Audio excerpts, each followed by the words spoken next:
Hello and welcome to the Daily Mill for Monday the 16th of January 2023. In today's Millwall news, we kind of have it semi-confirmed that what we already knew, that Millwall are interested in signing Chiedozie Ogbene from Rotherham United, and apparently we've made a bid. And this is coming from, well, I'm reading it to you from the 72.co.uk. But it's originally coming from Wales Online, as they are bemoaning. Apparently, Swansea City fans not too happy. The modus operandi at Swansea City is a bit like Millwall. They've let all their players go. They want to let more go, and they're making bids for players by lowballing the selling club, and then it gets leaked out to fans, and the fans not happy when a deal doesn't happen. So kind of what we used to deal with as Millwall fans, isn't it? So let's have a read of this. What's going on here? So Millwall, alongside championship rivals, in bidding for Rotherham United star report reveals. Millwall are alongside Swansea City and making a bid for Rotherham United star Chiedozie Ogbene this month, Wales Online has said. Millwall are among those to have been linked with Ogbene this month. Championship rivals Swansea City have been long-term admirers of the Rotherham United standout, and before the window began, it was claimed he had been made their #1 target. Since then, rumours regarding the Swansea's interest in Ogbene have been rife, but there is a reluctance to meet their asking price. So, there is an asking price from Rotherham. How much is that? There's a link there. Let's have a. I didn't realise that was a link. £1 million. And this is from about a week ago. Okay. So that's kind of interesting. So if the deal hasn't been done already, it suggests that Swansea haven't bid £1 million, that they bid under that, and it suggests that Mill haven't bid £1 million, or maybe he just doesn't want to come to Millwall. I don't know, but we will see. Now, after Millwall were linked in a report from Football Insider last week, new claims have emerged from Wales Online. They state that the Lions and Swansea City have both made bids for Ogbene this month. The sum of the rumoured offers remain unknown, but the Millers are standing firm in the bid to get as much as they can for their star man before his deal expires at the end of the season. That's another thing. Could we be looking at a Jed Wallace situation? Maybe Rotherham want to sell him, but Ogbene wants to wait until the summer. Maybe he doesn't want to leave. And here's the thing. So if his contract is up in the summer, he can start speaking to clubs now. Millwall could be speaking to him right now, and we could be saying, now obviously we're in a position where we do need someone right now, but if we get him in the summer, would that would help us next season? As long as we don't lose anyone like Zion Fleming in the summer, if we have them start again next season, we could be in with a shout. Next season, if we don't go up, could be a bit spicy. We might have play Everton and West Ham, so the next season could be a pretty good one. But I think this season is the season. If you do have big clubs coming down like West Ham and Everton, you've got to think with their budgets and their fan bases, although they probably won't be happy that they're in the Championship, that they certainly will be linked to the top two, although that's not guaranteed, but they will have the budget to do that. So you've got to think this season kind of is it. This is the golden opportunity that we've been building towards. Never mind. We've been gradually stepping up towards, and we kind of had a little detour because of COVID, but we're back now, and we are improving. We are getting better. We brought in Zion Fleming. He's scoring the goals that we need. But we still need a little bit more. And could that be Ogbene? So, time will tell. It remains to be seen just how Ogbene's situation pans out this month. But if Rotherham United are to receive a fee for their star forward, it will be before the window ends. Otherwise, he will be free to move on for nothing in the summer. Millwall and Swansea City's offers for the Republic of Ireland International will give the Millers some thinking to do, though. Losing him will be a blow for their hopes of staying in the Championship, but a free transfer exit at the end of the campaign would mean there will be no extra funds to spare in their hunt for a replacement. Matt Taylor could do with a cash injection to shape the squad. More to his liking, and an Ogbene sale would raise some important funds. So, and apparently as well, Club Brugge were mentioned somewhere else as well.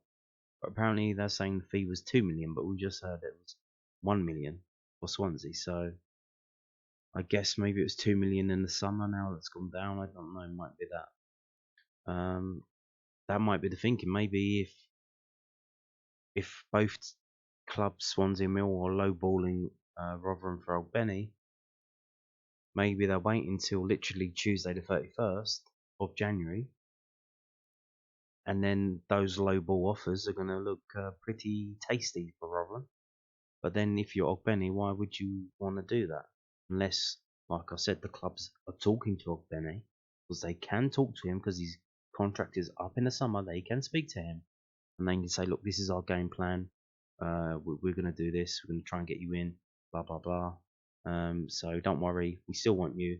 We're just waiting until the last day of the season so we spend less money to Rotherham, and we can put that money into your wages, Mr. Ogbene, which I'm sure you will appreciate. But yeah, so it seems this is our like golden shot, our one and only chance. I don't know if there are any other names on the list.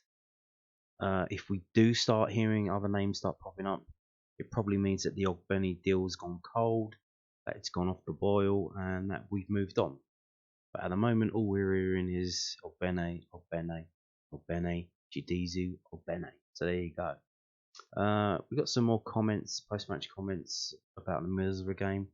Let's just read these before we move on and never think of it again. So Millwall missed chances in narrow defeat to Middlesbrough. This is from southernnews.co.uk. Gary Rowett said that his side needed a moment of outstanding quality.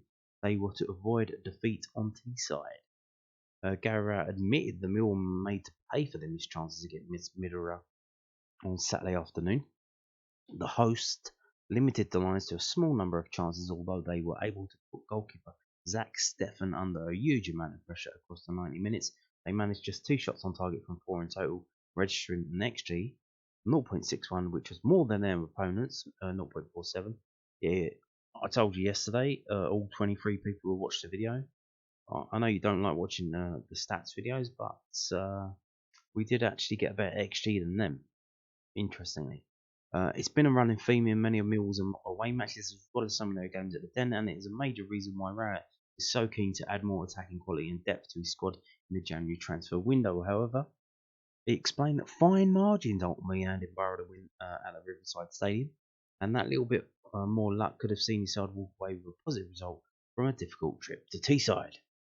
You're away from home against a side that are probably one of the form sides in the division, he said after the game. You're not going to get loads and loads of opportunities. Murray had an excellent chance in the first half, where he just gets too much on the header. A little glance.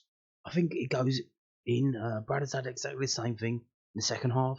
Zai had the moment where maybe he shoots, maybe he finds Vogue, but he finds G and the lad just gets back and makes the tackle. If he goes down, it's a penalty. Sav had a couple of efforts late on that get blocked. That's the game, isn't it? You've got to find something outstanding. They found a moment of quality through force. There's a great strike, bottom corner. There's no saving it. We had some similar positions and couldn't quite find that moment. That happens. It's a division of fine margins, as you see with the league table. The point separating teams. Sometimes that moment lets the margins go your way.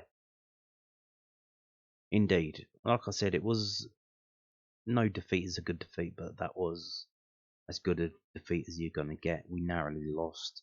We restricted them to few chances, and we just couldn't take the ones that we did create.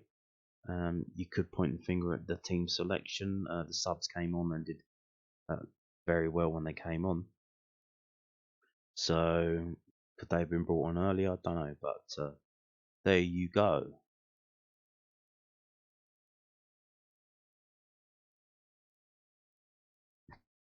Now, Pardon me, I'm a bit sick. Moving on. Moving on to the Loanwatch, this week's Loanwatch. This one's from millwfc.co.uk, the club's official website. Millwall Topalloj hits the target for Bromley. Besart Topalloj bagged his first Bromley goal on Saturday as the Ravens defeated Yeovil Town 4-1. Louis Dennis had given the Kent side a 9th-minute lead at Hayes Lane. Before the Millwall loan, he doubled that advantage just after the half-hour mark for a half volley into the back of the net. Dennis then grabbed a second on 64 minutes, and Corey Whiteley added the last 3 minutes from time to put Bromley on the cusp of the Vanarama National League playoffs. Elsewhere, Shamal Lawson played 82 minutes for Maidstone United's shock FA Trophy 4th round win at Notts County.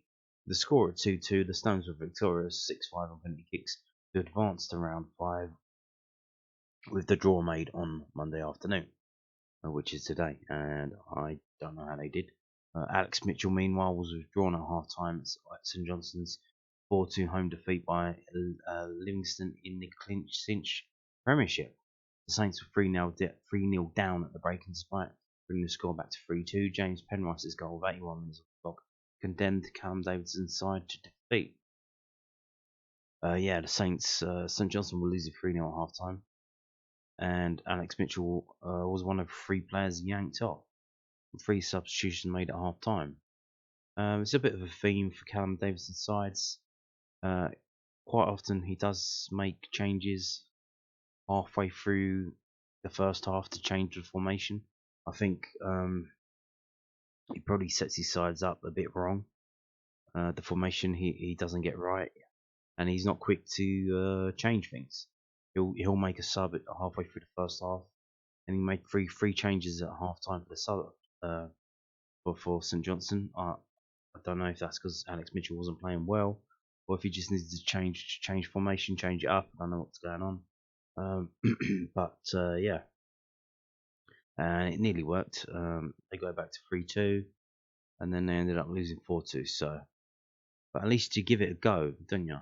3-0 down, you've got to give it a go, and they did that. They got 2 goals back, and just fell short. And so next up for St Johnstone's, I don't know if Alex Mitchell is going to feature in that. There's a cup game, 4th round on Saturday, kick-off 5:30 p.m. I assume that's because that's going to be on the television. Scottish Cup.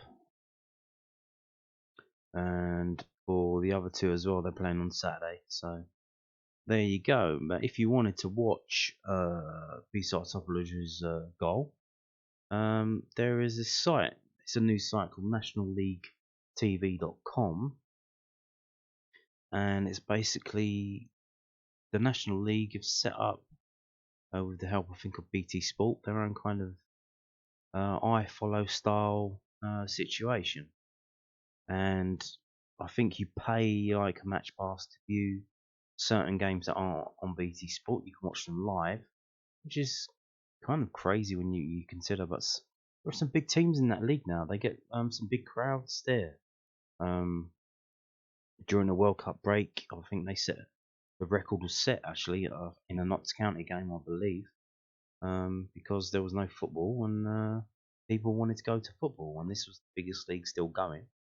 Not one, League One was still going, I think, but yeah, but a lot of people went to National League games, so it's growing leaps and bounds. It's not as small time as it used to be, and with the invention of the internet and the cost of all the stuff going down and down in terms of cameras and stuff, they've decided to set up their own system, and I just went on there to see if I could see the goal, and they've actually got. So here is Bromley versus Yeovil Town. It's a full match replay. You don't need to log in. You don't need to pay. Just go on there, find the little box and click it, and you can play it. Which is pretty good, no?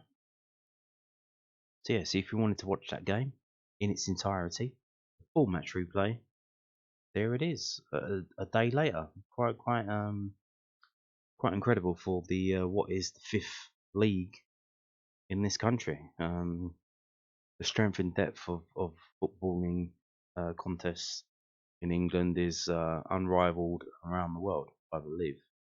So there you go. If you wanted to see that, that's nationalleaguetv.com. Not sponsored by them. I'm just mentioning a resource that if you wanted to check it out, you can check it out. Now, moving on to previewing a game tomorrow that Millwall are involved in, under 21 game, at home to Swansea City. So Millwall's under 21s welcome Swansea City to Calmont Road. So it's at the training ground in the Professional Development League on Tuesday afternoon. Kick off at 1:30 p.m. Hopefully it goes ahead, because due to last week's postponement at home to Queens Park Rangers, that was also at the training ground, waterlogged pitch. So hopefully they've sorted that out. I don't know how, because it's been raining a lot still this week, hasn't it? So Kevin Nugent's side are back in action for the first time since the start of December, when they were involved in an exhilarating 3-3 draw against Ipswich Town. The Lions are currently placed in second and occupy one of two playoff positions, and are looking to continue their promotion push in the second half of the season, beginning with fourth place Swansea. Millwall are currently sitting comfortably in the league table, with a 5-point gap between them and Cardiff in third, whilst a win versus the Swans could see the Lions top the table on goal difference, with current league leaders Bristol City not in action this week. Nugent's side have been scoring goals for fun all season, racking up a mighty 41 goals in just 14 games, with Abdul Malik finding the net on 14 occasions. Tom Leahy and Seb Dross will also be hoping to add to their tally, and both of them are sitting on a respectable total of 5.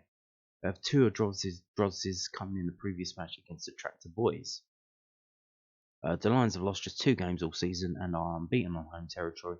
They will be out for revenge, as the last time the two sides met, Swansea edged a 2-0 win in Wales. The Swans will hope that they can close the gap on Nugent's side with help of informed Joshua Thomas and Terrell Whitaker, but both nearing double figures for this campaign. Updates will be available on the Lions official Twitter account. So there you go. Tomorrow, 1:30 kickoff, training ground, Twitter, and a little visual of what we just heard. You can see here they've got a game in hand at Bristol, which is the game that we're playing now, because Bristol played last week and we didn't. That gives us a chance to catch them up, because they're not playing this week and we are, and we can go top, which is handy. But if we don't win that game, it gives Cardiff City a chance to catch us up, and Swansea as well. So this is not going to be the easiest of games, because there are some duds teams in this league: Watford, QPR, Colchester. And then you've got some pretty half decent teams. So, and then you've got Millwall and Bristol City, who are outstanding. So we're playing against one of the decent teams. So we will see how that works out, won't we? And on that note, thank you for watching, and goodbye.